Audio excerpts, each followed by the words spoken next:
جی، تو دوسرا مسئلہ جو ہم ایک تطبیقی مثال کے طور پر پیش کریں گے، کس چیز کی تطبیقی مثال آپ بتاؤ؟ ہاں، کس چیز کا تطبیقی مثال؟ انقلاب ماہیت کا،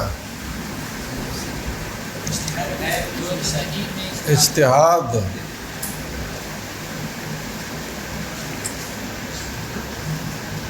اجتہاد کی ایک دوسری تطبیقی مثال، اور یہ عائلی مسائل سے متعلق ہے۔ اس کا عربی میں عنوان ہے الفحص الطبی قبل الزواج، الفحص الطبی قبل الزواج۔ اردو میں آپ اس کا ترجمہ کر سکتے ہیں کہ شادی سے قبل طبی معائنہ۔ تو اس کی شرعی حیثیت کیا ہے؟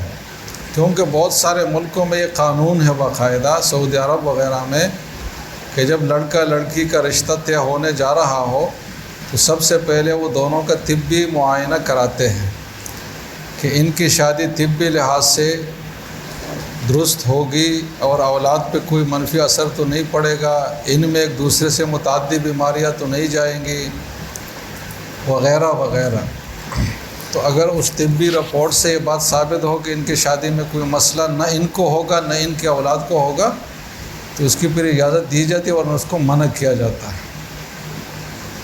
اور یہ مسئلہ عرب ملکوں میں تو بہت پہلے سے جاری و ساری ہے، لیکن پاکستان میں بھی اس مسئلے پہ پھر غور فکر ہونے لگا۔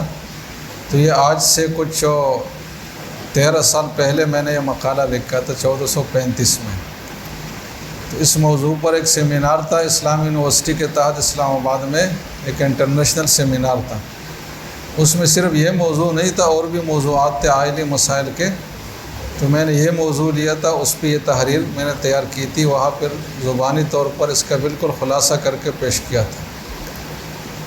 اور اس تحریر کا خلاصہ کر کے ڈاکٹر غزالی رحمہ اللہ نے مجھے وہ بات کی تھی کہ اگر میں وائس چانسلر ہوتا نا تو میں ابھی آپ کو پروفیسر لگاتا اسلامی یونیورسٹی میں۔ بہت زیادہ خوش ہو گئے تھے اور بہت زیادہ متاثر ہوئے تھے۔ تو اور بھی اس میں ڈاکٹر لوگ آئے تھے، لیکن مقالہ جو زیادہ پسند کیا گیا تو وہ یہی تھا۔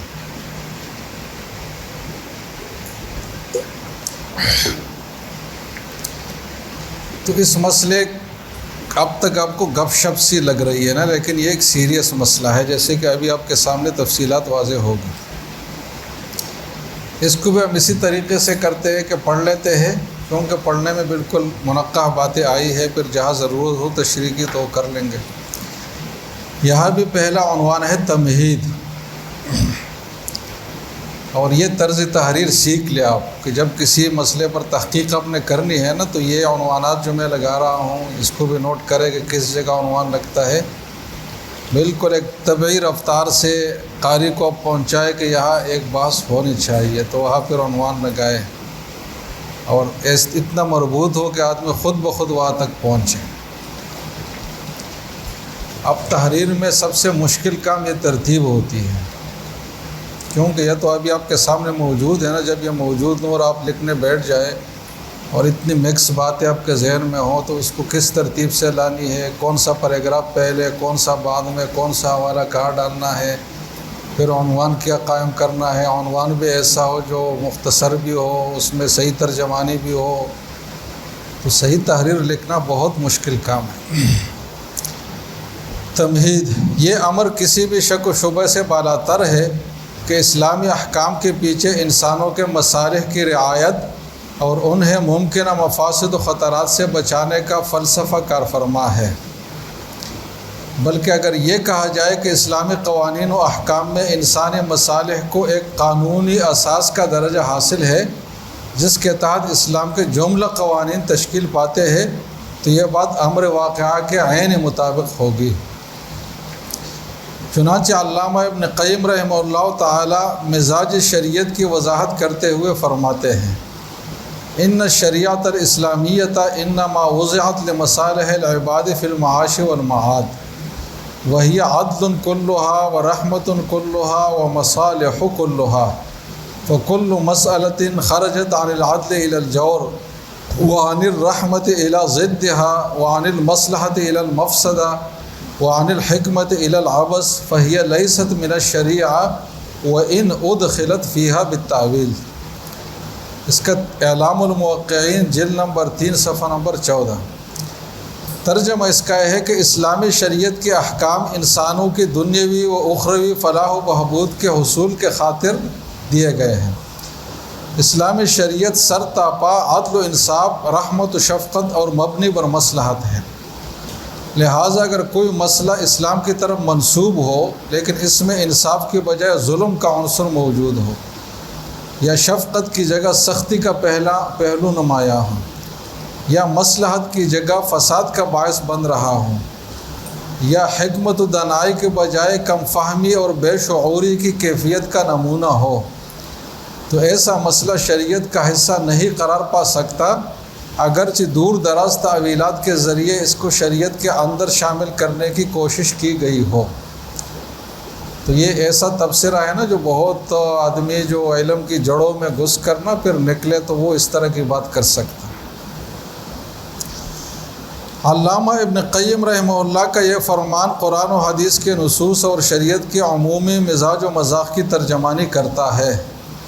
چنانچہ علماء فقہ و اصول فقہ سارے اس پر متفق ہے کہ عمومی لحاظ سے اسلامی احکام کے پیچھے 5 مصالح کی رعایت ملحوظ رکھی گئی ہے، اور یہ تقریباً پہلے دن میں نے آپ سے بات کی تھی کہ اجتہاد ایک کھلے غور و فکر کا نام نہیں ہے، بلکہ ایک محدود غور و فکر جس کی جڑیں قرآن و حدیث میں ہو، جس کا منتہائی مقصود مقاصد شریعت ہو۔ ایسا اجتہاد شریعت میں مجتہدین نے کیا ہے۔ اگر کوئی ایسا اجتہاد کرتا ہے جس کی جڑیں قرآن و حدیث میں نہیں ہے، یا وہ جڑیں تو بناتے لیکن اس کا نتیجہ بالآخر مقاصد کے خلاف جاتا ہے، تو پھر وہ اب سمجھے کہ کوئی شرعی اجتہاد نہیں ہے۔ تو تمام فقہ اس پر متفق ہے کہ 5 مصالح کی رعایت تمام احکام شرعیہ میں ملحوظ رکھی گئی ہے۔ چنانچہ حفظ دین، حفظ جان، حفظ عقل، حفظ نسل اور حفظ مال، یہ 5 مقاصد ہیں بڑے بڑے۔ اس میں مستقل کتابیں بھی ہیں۔ شریعت کے سارے احکام کا بالواسطہ یا بلا واسطہ ان مصالح 5 کے حصول یا ان کی حفاظت کا ذریعہ ہے۔ مطلب یا تو اس حکم سے ان کا حصول مقصد ہوگا، یا اس کی حفاظت اور برقرار رہنا مقصد ہوگا۔ اسی فلسفہ مصالح کو شریعت کا مدار قرار دیتے ہوئے علامہ عز الدین ابن عبد السلام انتہائی اختصار اور جامعیت کے ساتھ فرماتے ہیں کہ الشریعۃ کلھا مصالح اما درء مفاسد او جلب مصالح، کہ شریعت سارے کی ساری مصالح ہیں۔ تو یہ مصلحت کبھی درء المفاسد کی شکل میں ہوگا کہ نقصان کی چیزیں دور کرے، کیونکہ نقصان کی چیزیں دور کرنا بھی ایک مصلحت ہے، اور کبھی جلب مصلحت اور جلب منفعت کی صورت میں ہوگا، کوئی نفع کی چیز آپ کو دے۔ سمجھ رہے جناب؟ تو اس کا ترجمہ ہے کہ شریعت پوری کی پوری مصالح کا مجموعہ ہے، خواہ یہ مصالح مفاسد سے بچنے کی صورت میں ہو یا کسی نافع چیز کے حصول کی صورت میں ہو۔ تو یہ دونوں پہلو جو ہے نا، یہ ایک ہی چیز کے 2 رخ ہیں، جس کو جلب مصلحت دفع مضرت کے نام سے یاد کیا جاتا ہے۔ تو یہ ایک تمہیدی بات تھی، سمجھ گئے جناب؟ اب اس تمہیدی بات سے ہم اصل موضوع کی طرف رفتہ رفتہ جا رہے ہیں۔ تو عنوان لگایا ہے کہ حفظ نسل ایک اہم مقصد و مصلحت۔ حفظ نسل ایک اہم مقصد اور مصلحت۔ شریعت کے ان 5 بڑے مقاصد کی فہرست میں ایک اہم چیز نسل اور اولاد کی حفاظت ہے۔ چنانچہ فقہائے کرام فرماتے ہیں کہ حفظ النسل مقصد شرعی کلی، یعنی انسانی نسل کی حفاظت شریعت کے ان مقاصد میں شامل ہے جن کی ہر جگہ اور ہر حالت میں رعایت رکھی گئی ہے۔ کلی کا یہ مطلب ہے کہ یہ کسی خاص وقت کے لیے نہیں ہے، بلکہ انسان جہاں بھی ہو، جس بھی کیفیت میں ہو، وہ اس مقصد کی رعایت پر مامور۔ چنانچہ انسانی نسل کے حفاظت کو ان ضروری مصالح اور مقاصد کے فہرست میں شامل کیا گیا ہے جس کے بغیر انسانی زندگی اس کرۂ زمین کی تعمیر و ترقی اور انسانوں کی مادی اور دینی ترقی کا حصول ممکن نہیں۔ امام غزالی رحمہ اللہ فرماتے ہیں کہ انسان میں شہوت کا طبعی تقاضا اسی مقصد کے لیے رکھا گیا ہے تاکہ وہ حدود و قیود کی رعایت رکھتے ہوئے افزائش نسل میں اپنا کردار ادا کریں۔ امام راضی رحمہ اللہ فرماتے ہیں کہ ازدواجی رشتہ میں اللہ تعالیٰ زوجین کے دلوں میں محبت اس لیے پیدا فرماتے ہیں تاکہ نسل بڑھانے میں ممد و معاون بنے۔ تو گوئے کہ یہ چیزیں لذاتی ہی مقصود نہیں ہے نکاح اور یہ مودۃ بینکم ورحمہ، بلکہ یہ حفظ نسل کے لیے ایک سیڑھی کے طور پر۔ نسل انسانی کی حفاظت کی خاطر شریعت نے بہت سارے اقدامات اور تدابیر اختیار کیا ہے۔ مثلا زنا کو حرام قرار دیا، ہم جنس پرستی کو حرام قرار دیا، فقر و فاقہ کے خوف سے تحدید نسل یا اسقاط حمل کو منع کیا، وقتی اور عارضی نکاحوں پر پابندی لگائی، مرد یا عورت کی قوت تولید کو ختم کرنے یا کمزور کرنے کو جرم قرار دیا، بچوں کی کفالت اور تربیت کی ذمہ داریاں متعین کر کے اس کا پورا نظم تشکیل دیا، اور اس کے علاوہ بہت سارے احکام تجویز ہوئے شریعت میں، جن میں سے ایک اہم حکم نکاح کا بھی ہے۔ نکاح کے بنیادی مقاصد میں حفظ نسل کی مصلحت کو ملحوظ رکھا گیا ہے۔ چنانچہ نکاح اور ازدواجی معاشرت انسان کی بنیادی ضرورت اس لیے قرار پائی ہے کہ اس سے ایک طرف انسان کی عفت اور پاکدامنی برقرار رہتی ہے تو دوسری طرف یہ نعمت اولاد کے حصول کا ذریعہ ہے۔ اللہ جل جلالہ کا ارشاد ہے، جس کا ترجمہ ہے کہ اللہ تعالیٰ کے قدرت اور رحمت کی نشانیوں میں سے ایک یہ بھی ہے کہ اس نے آپ کے لیے آپ ہی کی ہم شکل و ہم جنس جوڑیاں پیدا فرمائی ہے تاکہ تم ان کے ساتھ سکون کی زندگی گزار سکو، اور اللہ نے آپ یعنی شوہر اور بیوی کے آپس میں محبت اور شفقت کے جذبات پیدا فرمائے ہیں۔ یقیناً غور و فکر کرنے والوں کے لیے اللہ کے اس تخلیق میں عبرت و نصیحت کے واضح نشانیاں موجود ہے۔ سورۃ الروم آیت نمبر 21۔ نیز قرآن مجید میں مومنین صادقین کی ایک صفت یہ بتائی گئی ہے کہ وہ صالح اور تندرست اولاد کے حصول کے لیے یوں دعا کرتے ہیں کہ اے ہمارے رب، ہمیں اپنی اولاد اور بیویوں سے آنکھوں کی ٹھنڈک نصیب فرما۔ سورۃ الفرقان آیت نمبر 74۔ اور میرے لیے میری اولاد میں نیکی اور صلاحیت عطا فرما۔ سورہ احقاف آیت نمبر 15۔ تو خلاصہ یہ ہوا کہ حفظ نسل نکاح کے مقاصد میں سے، اور بچوں کا اور صالح بچے جو جسمانی طور پر بھی صالح اور صحت مند ہو اور اخلاقی طور پر صالح ہو، یہ شریعت کا مطلوب اور مقصود ہے۔ اب آگے دوسرے بات کی طرف ہم منتقل ہوتے ہیں کہ نسل کی حفاظت کے لیے صحت کی اہمیت۔ اب ظاہر ہے کہ مذکور و بالا آیات میں جس قسم کے ازدواجی رشتے اور اس کے نتیجے میں حاصل ہونے والے اولاد کا ذکر ہے، تو اس طرح کے قابل رغبت رشتے اور قابل رشک اولاد کے لیے جیسے کہ دینی لحاظ سے نیک اور صالح ہونا ضروری ہے، تو اس طرح بدنی اور جسمانی لحاظ سے صحت مند اور تندرست ہونا اور ذہنی و عقلی لحاظ سے کامل اور باصلاحیت ہونا بھی ایک ضروری چیز ہے، کیونکہ لولے لنگڑے بگڑی ہوئی شکل و صورت کے حامل ذہنی لحاظ سے معذور پسماندہ بچے نہ تو والدین کے آنکھوں کی ٹھنڈک ہو سکتے ہیں اور نہ ہی دینی یا دنیاوی لحاظ سے کوئی کمال حاصل کر سکتے۔ تو صحت مندی بھی شرعاً مطلوب ہے۔ اسی طرح وہ ازدواجی رشتہ جس میں زوجین میں سے کوئی ایک کسی خطرناک موروثی یا متعدی بیماری میں مبتلا ہو تو وہ زوجین کے آپس میں سکون و راحت کا باعث بننے کے بجائے زحمت کا باعث بنے گا نا، جبکہ زوجین کو اللہ تعالیٰ نے ایک سکون قرار دیا۔ قرآن کے ان نصوص پر صحیح عمل درآمد کی خاطر اور نکاح کے پیچھے جو مقاصد مطلوب اور مضمر ہے، ان کے حصول کی خاطر رسول اللہ صلی اللہ علیہ وسلم نے امت کی رہنمائی کرتے ہوئے فرمایا کہ تخیروا لنطفکم۔ سنن کبریٰ بہقی جلد نمبر 7 صفحہ نمبر 133 دار الباز۔ یعنی اپنے نطفے کے استعمال اور نسل بڑھانے کے لیے خوب سوچ سمجھ کر رشتے کا انتخاب کریں۔ اور ایسا رشتہ لے جس سے صالح اور باصلاحیت بچے حاصل ہو سکے۔ اسی مقصد کے پیش نظر دوسری حدیث میں ارشاد ہے کہ جہاں رشتہ بھیجنے کا ارادہ ہو تو اس کو ایک نظر دیکھ لیا جائے، یعنی اس کی ظاہری صفات و محاسن کا علم حاصل کر کے سوچ سمجھ کر علی وجہ البصیرہ رشتہ طے کرنے کا اقدام کیا جائے، تاکہ بعد میں کسی غیر متوقع صورتحال کا سامنا کر کے پریشانی اور پشیمانی کا سامنا نہ کرنا پڑے۔ چنانچہ حضرت مغیرہ بن شعبہ نے جب ایک خاتون کا رشتہ مانگنے کا ارادہ ظاہر کیا تو حضور صلی اللہ علیہ وسلم نے ان سے فرمایا کہ انظر الیہا فإنہ احری ان یؤدم بینکما، سنن ترمذی حدیث نمبر 1082۔ تو حضور نے کیا فرمایا ان کو کہ تم اسے یعنی منگیتر کو ایک بار دیکھ لو، کیونکہ اس طرح دیکھ کر رشتہ طے کرنا اب دونوں کے رشتے کی مضبوطی اور دوام اور اب دونوں کے آپس کی ہم آہنگی کا سبب بنے گا۔ تو اس زمانے میں شادی سے پہلے ہم آہنگی کے جو اسباب ہو سکتے تھے تو شریعت نے اس کی تلقین کی ایک معتدل انداز میں۔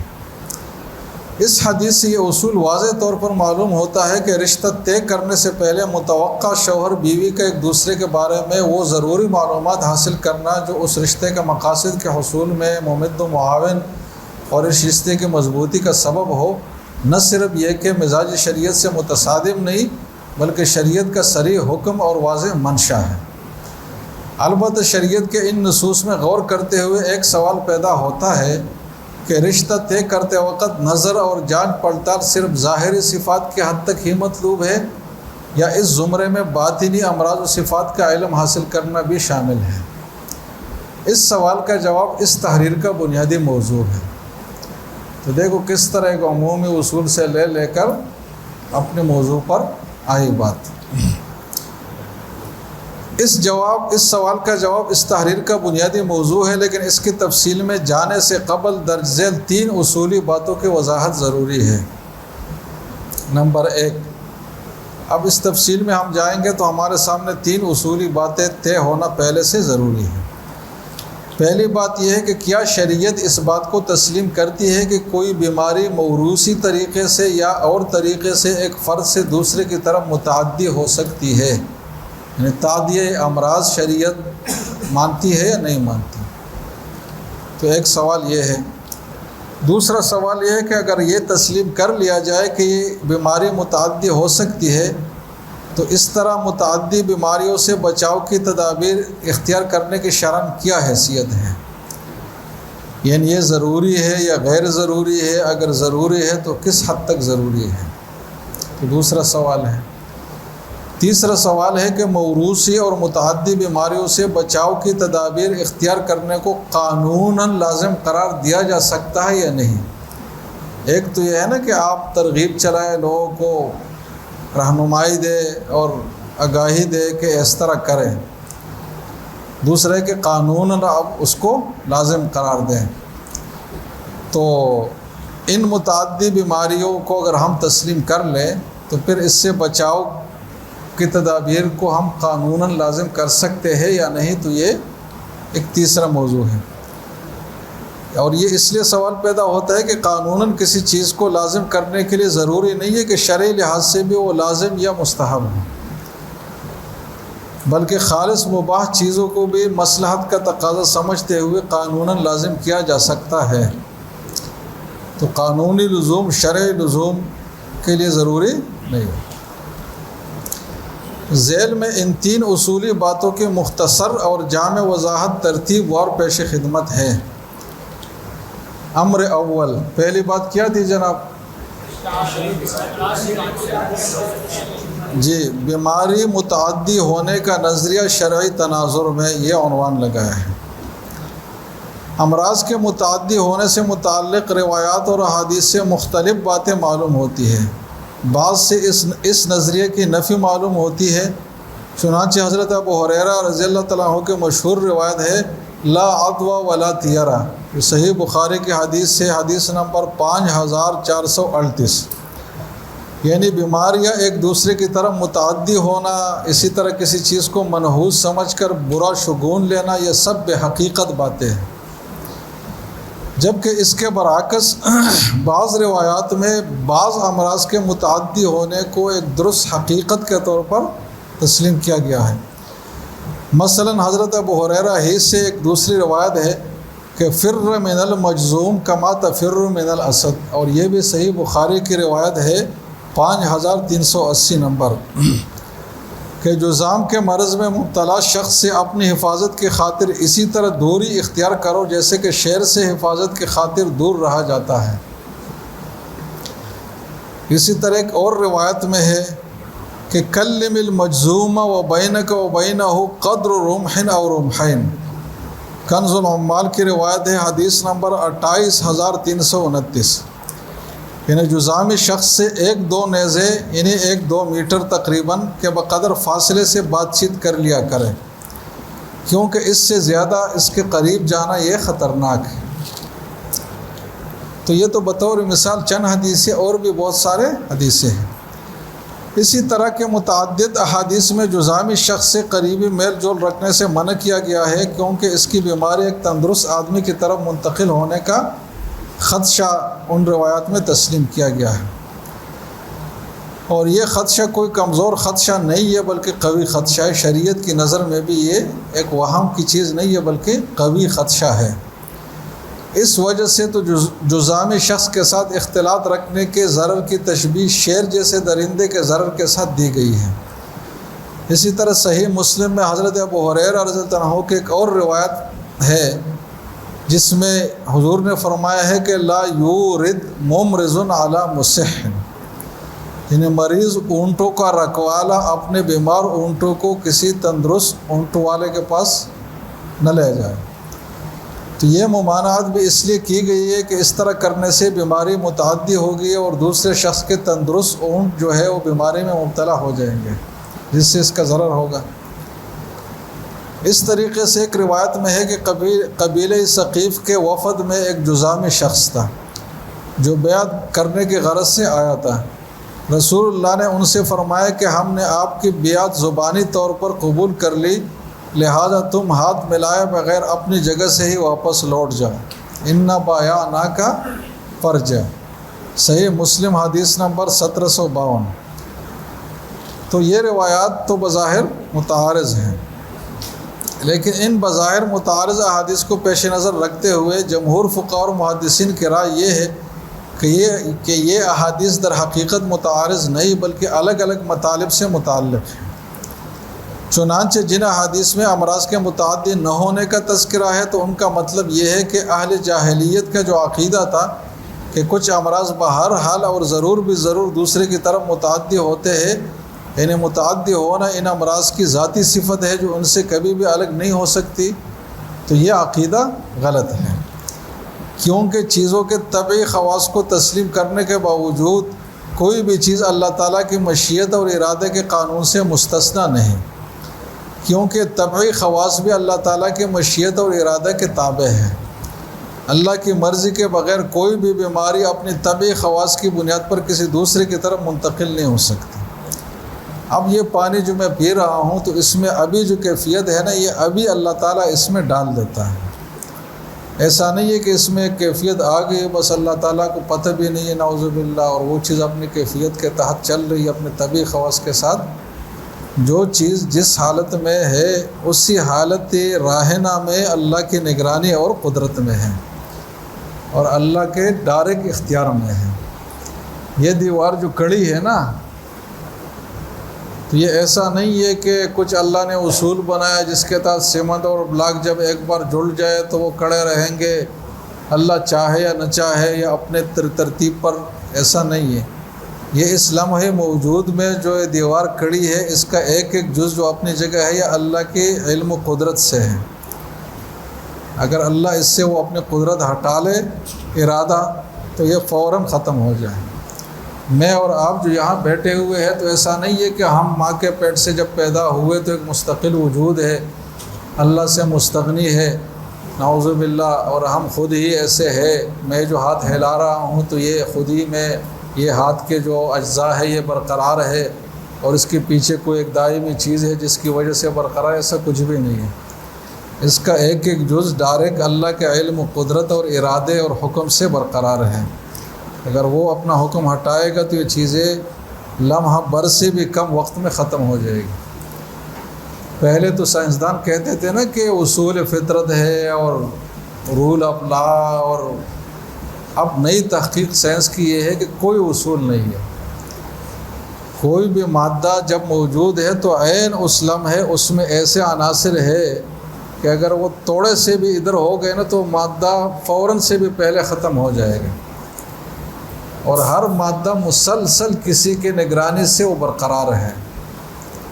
کوئی بھی چیز سسٹینیبل نہیں ہے، ہر چیز ہر لمحہ کسی خارجی طاقت کے بل بوتے پر قائم ہے۔ اب یہ ظالم اتنے پہنچ گئے لیکن وہ خارجی طاقت کو نہیں مانتے کہ وہ اللہ ہے۔ یہاں ان کو شیطان دھوکہ دیتے ہیں کہ اللہ کیسے ہو سکتا ہے، یار وہ اگر ہے تو نظر کیوں نہیں آ رہا، یہ وہ فلاں۔ لیکن ابھی جدید تحقیق جو ہے نا وہ یہ ہے۔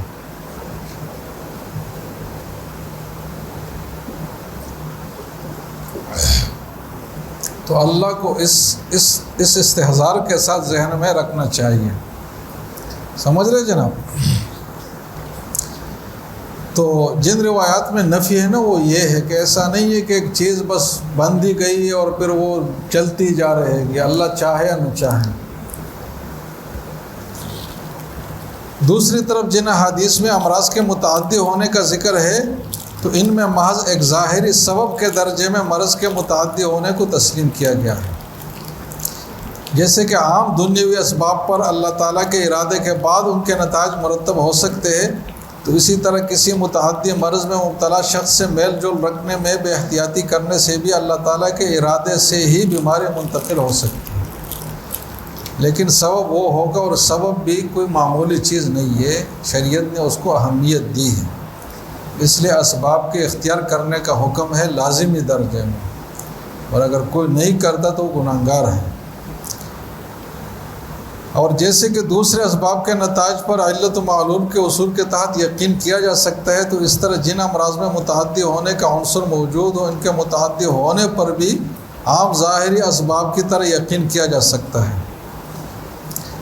البتہ کسی مرض کا متعدی ہونا چونکہ خود بخود نہیں بلکہ اللہ تعالیٰ کے فیصلے اور ارادہ کے تحت ہی ہے، لہٰذا یہ عین ممکن ہے کہ علت و معلول کے ظاہری اصول کے برعکس کوئی متعدی مرض بے احتیاطی کرنے کے باوجود دوسرے کی طرف متعدی نہ ہو۔ تو یہ اس بات کی دلیل نہیں ہے کہ امراض متعدی نہیں ہوتے، بلکہ ہم یہ کہیں گے کہ اس شخص کے بارے میں اللہ کا ارادہ نہیں ہوا تھا کہ اس کو نزلہ لگے دوسرے سے، اگرچہ یہ بہت قریب اس کا رہا اور دوسرا اتنا قریب بھی نہیں رہا لیکن اس کو لگا، اس لیے کہ اللہ کا ارادہ ہوا تھا۔ خلاصہ یہ کہ اسلامی تعلیمات کے مطابق مرض کا متعدی ہونا عام اسباب کی طرح ایک سبب کے درجے میں حقیقت ہے، اور متعدی امراض سے بچاؤ کا اہتمام کرنا شریعت کے خلاف نہیں ہے، بلکہ حدیث میں اس کا حکم دیا گیا ہے۔ البتہ متعدی امراض سے بچاؤ کے اہتمام کا حکم کس درجے میں ہے، یعنی اس پر عمل کس حد تک ضروری ہے، تو یہ ایک نیا سوال قائم ہوا۔ تو اس کی تفصیل درج ذیل عنوان کے تحت ملاحظہ ہے۔ امر دوم، یا ہم امر دوم کی طرف آئے، تین چیزیں تھیں نا، تو ایک تو اس کا ربط اصل سے، پھر قریبی ربط بھی اس کا بن گیا۔ امر دوم یہ ہے کہ متعدی امراض سے بچاؤ کے اہتمام کی شرعی حیثیت کیا ہے۔ کسی متعدی مرض کے منتقل ہونے کے خدشے سے اپنے لیے بچاؤ کا اہتمام کرنا اور مختلف تدابیر اختیار کرنا اصولی لحاظ سے علاج معالجہ کے تحت داخل ہے۔ یعنی پہلے تو ہم اس کا بڑا باب طے کریں کہ کس باب کی چیزیں ہیں، یہ نماز سے متعلق مسائل ہے یا زکوٰۃ سے متعلق ہے یا کھانے پینے سے متعلق ہے، اس کو کس باب میں ہم ڈالیں گے، تو یہ علاج معالجہ کے باب سے متعلق ہے۔ البتہ یہ علاج بذریعہ دوا نہیں ہے بلکہ علاج بذریعہ پرہیز کی صورت ہے، لہٰذا علاج بذریعہ پرہیز جس کو علاج وقائی کہا جاتا ہے، تو اس کا جو حکم ہوگا وہ یہاں بھی لاگو ہوگا۔ علاج معالجہ کے ان دونوں قسموں کے شرعی حکم میں بہت ساری بحث اور علم اختلاف موجود ہے۔ ہماری نظر میں اس سلسلے میں معتدل اور مستند رائے وہی ہے جو مجمع الفقہ الاسلامی کے قرارداد میں اختیار کی گئی ہے۔ لہٰذا اس سلسلے میں زیادہ تفصیل میں جانے کے بجائے اس رائے کے تذکرے پر اکتفا کیا جاتا ہے۔ کس رائے ہے؟ مجمع الفقہ الاسلامی۔ ان کی قرارداد کی عبارت یہ ہے کہ الاصل فی حکم التداوی انہ مشروع لما ورد فی شانہ فی القرآن الکریم والسنۃ القولیہ والفعلیہ ولما فیہ من حفظ النفس الذی هو احد المقاصد الکلیۃ من التشریع وتختلف احکام التداوی باختلاف الاحوال والاشخاص فیکون واجبا علی الشخص اذا کان ترکہ یفضی الی تلف نفسہ او احد اعضائہ او عجزہ او کان المرض ينتقل ضررہ الی غیرہ کالامراض المعدیہ ويكون مندوبا اذا كان تركه يؤدي الى ضعف البدن ولا يترتب عليه ما سبق في الحالة الأولى ويكون مباحا اذا لم يندرج في الحالتين السابقتين ويكون مكروها اذا كان بفعل يخاف منه حدوث مضاعفات اشد من العلة المراد ازالتها۔ اس قرارداد کا حاصل یہ ہے کہ جس مرض سے انسان کو خاطر خواہ نقصان پہنچتا ہو یا وہ مرض متعدی مرض ہو تو اس کے علاج کا اہتمام کرنا شرعی روح سے لازم ہے، اور اس میں استطاعت کے باوجود غفلت برتنے والا گناہگار ہے۔ اس نکتے کی مزید وضاحت شیخ عبدالستار ابو غدہ کے الفاظ میں کچھ یوں ہے، وہ تفصیلی عبارت ہے تو اس کو میں نقل کرنے کے بجائے خلاصہ اس کا پیش کرتا ہوں۔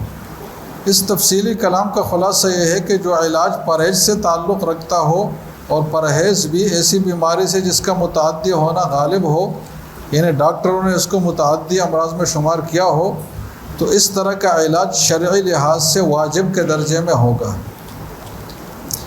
اس طرح وہ بیماری جو انسان کے لیے ہلاکت یا کسی بڑے نقصان کا یقینی ذریعہ ہو اور اس بیمار کا علاج بھی یقینی طور پر موجود ہو یا کم از کم بار بار تجربے کی وجہ سے غالب گمان کے درجے میں اس کا علاج ہو، تو اس صورت میں بھی علاج کرنا اور دوا کا استعمال کرنا شرعاً واجب اور لازم ہے، البتہ جب بیماری خطرناک نوعیت کی نہ ہو۔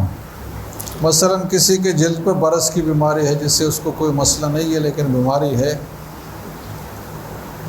یا دوا کے باعث شفا ہونے سے متعلق یقین یا غالب گمان نہ ہو، تو اس صورت میں پھر علاج مستحب کے درجے میں ہوگا۔ مذکور بالا فقہی رائے کی روح سے علاج اور احتیاطی تدابیر کی جو صورتیں اس مقالہ میں زیر بحث ہے، ان کا شرعاً حکم یہ بنتا ہے کہ جس بیماری کا دوسرے کی طرف متعدی ہونا یا موروثی طرف پر اولاد میں منتقل ہونا غالب گمان کے حد تک ثابت ہو اور وہ بیماری بھی خطرناک نوعیت کی ہو جس سے انسان کا کوئی عضو یا صلاحیت ضائع ہونے کا یا بگڑنے کا خدشہ ہو، تو اس طرح کی بیماری سے بچاؤ کا اہتمام کرنا نہ صرف یہ کہ طبی لحاظ سے ضروری ہے بلکہ شرعی لحاظ سے بھی واجب ہے، اور اس میں غفلت سے کام لینا گناہ قرار پاتا ہے۔ استطاعت کے باوجود اس غفلت کا مرتکب شرعاً مجرم شمار ہوگا۔ تو یہ دوسری بات کی ہوئی کہ اس کی شرعی حیثیت کیا ہے۔ تو خلاصہ یہ ہوا کہ دو بیماریوں کا علاج لازم ہے، ایک وہ جو متعدی ہو، دوسرا ہے جو سیریس نقصان کا باعث ہو آپ کے لیے۔ امر سوم، تیسری بات، موروثی اور متعدی امراض سے بچاؤ کی تدابیر کو کیا قانوناً لازم کیا جا سکتا ہے؟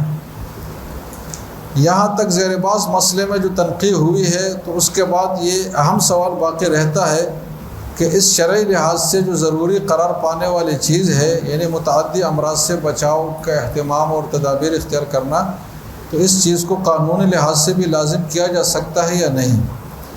نیز اگر قانونی لحاظ سے لازم کیا جا سکتا ہو تو آج کل پاکستانی معاشرے کے جو حالات ہیں، ان حالات میں اس طرح کی قانون سازی کی جا سکتی ہے یا نہیں؟ تو آپ کسی چیز پر جب بحث کرتے ہیں تو صرف یہ نہیں کہ یار یہ ہو سکتا ہے، بلکہ آپ جس علاقے اور جس ملک میں ہو وہاں الگ سے آپ دیکھیں گے کہ یہاں یہ قانون یا یہ چیز لاگو ہو سکتی ہے نہیں۔ اگر اس طرح کے قانون سازی کی جا سکتی ہو تو اس کے لیے ضروری تدابیر اور تجاویز پھر کیا ہونے چاہیے؟ ان سوالات کے تفصیلی جوابات اس مقالے کا اصل موضوع ہے، جن کی طرف ہم درج ذیل نکات کو عبور کرتے ہوئے آگے بڑھیں گے انشاءاللہ تعالی۔ تو آگے پھر 10 نکات ہیں، اس 10 نکات کو کر کے ہم اصل مسئلے کی طرف پہنچ جائیں گے۔ تو اہم نکات بحث کا میں نے عنوان لگائے ہیں۔ پہلا نقطہ یہ ہے کہ پاکستان میں اعداد و شمار کی روح سے خطرناک موروثی اور متعدی امراض میں مبتلا ہونے کی شرح کیا ہے، تاکہ اس کے پیش نظر اس مسئلے کی سنگینی پر غور کیا جا سکے۔ تو یہ وہ بات ہے کہ آپ معروضی حقائق کو بھی جمع کریں گے جب آپ کوئی فقہی رائے قائم کر رہے ہوں۔ تو ایک نقطہ تو یہ ہے۔ دوسرا نقطہ ہے کہ ماہرین کے مطابق متعدی اور موروثی امراض کی تعداد تو ہزاروں میں ہے، تو کیا ان سب امراض سے مبرہ ہونا شادی کے لیے ضروری قرار دیا جائے گا، یا اس میں کوئی تخصیص ہوگی؟ اگر تخصیص ہوگی تو وہ کس بنا پر ہوگی؟ یہ دوسرا نقطہ ہے۔ تیسرا یہ ہے کہ خود طبی معائنے کی معروضی حیثیت کیا ہے، یعنی اس کو کس حد تک یقینی مانا جا سکتا ہے۔ جو ڈاکٹری ٹیسٹ ہے اور رپورٹ ہے، اس کو اب شرعاً کیا حیثیت دے سکتے ہیں؟ تو یہ ایک تیسرا نقطہ ہے۔ چوتھا نقطہ یہ ہے کہ حفظ ما تقدمہ کے طور پر اس طرح کا طبی معائنہ کرنا یا لوگوں کو اس کا پابند بنانا توہم پرستی تو نہیں کہیں، نیز اس طرح پیشگی اقدامات اختیار کرنا توکل کے تو خلاف نہیں ہے۔ اس نقطے سے بھی ہم سوچیں، یہ کہیں توہم پرستی اور توکل کے خلاف کام تو نہیں کر رہے ہم، کیونکہ شریعت نے ان دونوں چیزوں سے منع کیا ہے۔ پانچواں نقطہ یہ ہوگا کہ جن ممالک میں شادی سے قبل طبی معائنے کو لازم قرار دیا گیا ہے تو وہاں اس کا کوئی خاطر خواہ فائدہ ہوا ہے یا نہیں ہوا، تو اس کو بھی ہم جانچ لیں۔ چھٹا نقطہ یہ ہوگا کہ شادی سے قبل طبی معائنے کے قانون کے مثبت اور منفی پہلوؤں کا جائزہ اور اس طرح کے قوانین سے متعلق طبی اور قانونی اخلاقیات۔ تو قانون کے منفی پہلوؤں کا بھی ہم جائزہ لیں کہ اگر ہم قانون بنائیں گے تو اس کے منفی پہلو کیا نکلیں گے، مثبت پہلو کیا نکلیں گے، اس کے اخلاقیات ہم کیا طے کریں گے۔ ساتواں نقطہ یہ ہوگا کہ فقہی تکییف کے لحاظ سے ایسے قوانین کو کس اصول کے تحت شامل مانا جا سکتا ہے، یعنی فقہی کس اصول کے تحت ہم اس کو ڈالیں گے۔ کوئی فقہی ماخذ بھی تو اس کا ہونا چاہیے نا۔ آٹھواں نقطہ یہ ہوگا کہ جیسے کہ مشہور ہے لوگوں میں بھی کہ قریبی رشتہ داروں کے آپس میں نکاح کے رشتوں سے بھی امراض پھیلنے کا خدشہ ہو سکتا ہے، تو کیا یہ نظریہ درست ہے، اور اس نظریے کی شرعی اور سائنسی حقیقت کیا ہے؟ کہ کزنس میرج کے بارے میں ہے نا، آپ نے سنا ہوگا کہ کزن میرج صحیح نہیں ہے اور اس میں امراض ہوتے ہیں، بیماری ہے، تو اس نظریے کا ہم جائزہ لے لیں کہ کس حد تک صحیح ہے۔ نواں نقطہ یہ ہوگا کہ مذکورہ بالا نکات پر غور کے نتیجے میں کیا واضح ہوتا ہے کہ پاکستان میں اس طرح کی قانون سازی ہونی چاہیے یا نہیں، ان قانون سازی کے لیے کون سے اقدامات اور تجاویز ضروری ہوں گے۔ اور 10واں نقطہ ہوگا خلاصۃ البحث، کہ اس پورے بحث کا خلاصہ ہم پھر چند پوائنٹ میں بیان کریں۔ تو یہ اس کا سٹرکچر ہوا گویا کہ پورا۔ مذکورہ بالا نکات کی تفصیل میں جانے سے پہلے متعدی اور موروثی امراض کا مختصر تعارف بحوالے ماہرین پیش کیا جاتا ہے۔ تو سب سے پہلے متعدی اور موروثی امراض کا کچھ تعارف ہو جائے۔ متعدی امراض یہ عنوان ہے۔ متعدی امراض یہ وہ بیماریاں ہوتی ہیں جن کے جراثیم ایک شخص سے دوسرے کی طرف منتقل ہو جاتے ہیں۔ جراثیم منتقل ہونے کے بہت سارے اسباب ہو سکتے ہیں، ان میں درج ذیل اسباب زیادہ اہم ہیں۔ یہ تقریباً 7 قسم کے اسباب ہیں۔ ایک یہ کہ کانستے چینگتے وقت لعاب یا نزلہ کے ذرات دوسرے شخص کے نظام تنفس میں منتقل ہوتا ہے اور اس سے بیماری متعدی ہو جاتی ہے، جیسے کہ خسرہ، خناق، گردن توڑ بخار، نمونیا، زکام، تفدق، یہ بیماریاں اس طریقے سے منتقل ہوتی ہیں۔ دوسرا ہے کہ کسی مریض کے ساتھ جسمانی مس اور ملاپ یا کسی مریض کے زیر استعمال چیزوں کا استعمال یہ امراض کی منتقلی کا سبب بنتا ہے، جیسے کہ جلدی امراض اور آنکھوں کی بیماریاں اسی طرح منتقل ہوتی ہیں۔ تیسرا یہ ہے کہ آلودہ خوراک کے ذریعے بھی امراض کے جراثیم کسی کو منتقل ہو سکتے ہیں۔ ہیضہ، اسہال، ٹائیفائڈ بخار، ہیپاٹائٹس، یہ سب آلودہ خوراک کے بسبب پیدا ہوتے ہیں۔ چوتھا یہ ہے کہ حشرات الارض کے ذریعے ایک جسم سے دوسرے میں بیماری پھیلے، کہ ایک چیز نے ایک کو کاٹا، پھر اسی چیز نے دوسرے کو کاٹا تو وہ وائرس بھی منتقل کر لیا، جیسے کہ اسہال، ملیریا، طاعون اور بخار کی کچھ اقسام اس طریقے سے منتقل ہوتی ہیں۔ پانچواں ہے کہ جنسی ملاپ کے ذریعے بھی کچھ بیماریاں منتقل ہوتی ہیں، جیسے کہ آتش، سوزاک، ایڈز اور دیگر خطرناک بیماریاں بھی ہیں۔ چھٹا طریقہ ہے خون منتقل کرنے، یا کسی کے خون سے ملوث آلات یعنی سرنج وغیرہ استعمال کرنے سے بھی بیماریاں متعدی ہوتی ہیں، جیسے کہ ایڈز، ہیپاٹائٹس بی اور سی جیسے امراض اسی طریقے سے منتقل ہوتے ہیں۔ اور ساتواں طریقہ یہ ہے کہ کسی مرض سے متاثر جانور کے گوشت یا دودھ کے استعمال سے بھی امراض منتقل ہو سکتے، جیسے کہ پیٹ کے کیڑوں کے جو امراض ہیں نا وہ اسی طرح انسان میں آتے ہیں۔ ان متعدی امراض سے صفائی ستھرائی اور صاف ستھری خوراک اور حشرات کے ماحول سے دوری اور جنسی تعلقات کے لحاظ سے احتیاط، یہ سب چیزیں ضروری ہیں۔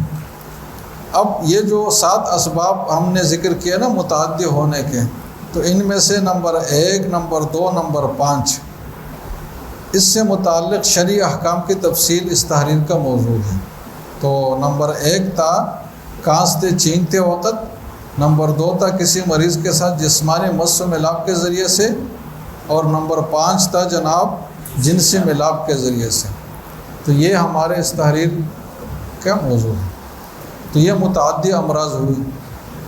موروثی امراض، تو موروثی امراض یہ وہ ہے جو کروموسوم کے اندر موجود جین کے ذریعے سے ایک نسل سے دوسری نسل میں منتقل ہوتے ہیں۔ اس طرح کے امراض کے اہم اسباب 2 ہیں۔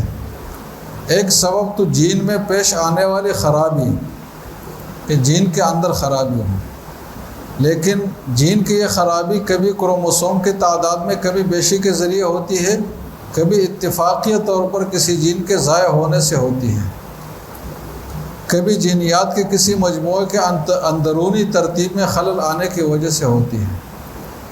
تو یہ ایسا سبب ہے جس سے بچنا ممکن ہی نہیں ہے۔ یہ تو ایک تکوینی چیز ہے کہ اللہ تعالیٰ جب چاہے آپ کے جین میں گڑبڑ کر لے۔ جینیاتی امراض کا دوسرا سبب یہ ہے کہ والدین میں پہلے سے جینیاتی مرض کی موجودگی ہوتی ہے، جس کی وجہ سے والدین سے بچوں میں وہ جین منتقل ہوتے ہیں، تو یہ مرض بھی ساتھ منتقل ہوتا ہے۔ اب یہ ایک حقیقت ہے، کوئی فرضی اور وہمی بات نہیں ہے۔ ان 2 اسباب میں سے دوسرے سبب سے متعلق شرعی حکم اس تحریر کا موضوع ہے، کہ جو والدین کے جسمانی تعلق کے ذریعے سے جو بیماریاں متعدی ہوتی ہے، کیونکہ پہلے قسم سے تو بچنا ممکن ہی نہیں ہے۔ پھر جینیاتی امراض کی 2 بڑی قسمیں ہیں۔ ایک وہ جس میں مریض کا ایک جین بیماری سے متاثر ہو اور والدین میں سے کسی ایک کا مبتلا ہونا بھی بچوں میں بیماری کی منتقلی کا سبب بن سکتا ہو، یعنی کسی والدین میں اگر کوئی ایک بھی اس جین کا حامل ہے نا تو بچوں میں وہ بیماری آ سکتی ہو۔ تو ایسی بیماریوں کی تعداد 600 تک بتائی گئی ہے۔ جبکہ دوسری قسم وہ ہے جس میں اگر والدین دونوں اس مرض کے جین کے حامل ہو تو بچوں میں وہ بیماری منتقل ہوگی، ورنہ نہیں ہوگی۔ ایسی بیماریوں کی تعداد 500 تک بتائی گئی ہے۔ جینیات کے علاوہ کروموسوم کی مقدار میں کمی بیشی بھی ان امراض کا ایک سبب ہے، لیکن چونکہ وہ ایک اتفاقی سبب ہے جس کا پیشگی ادراک نہیں ہو سکتا، لہٰذا وہ ہمارے موضوع بحث سے خارج ہے۔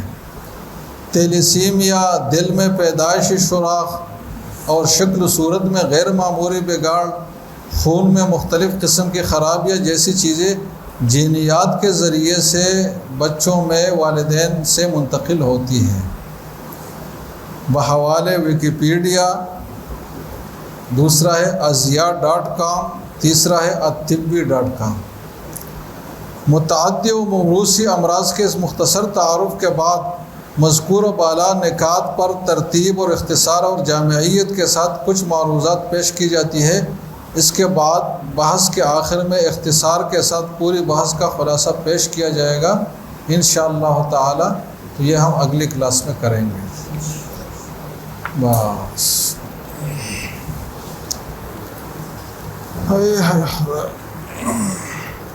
یہ ریکارڈنگ بند کرے.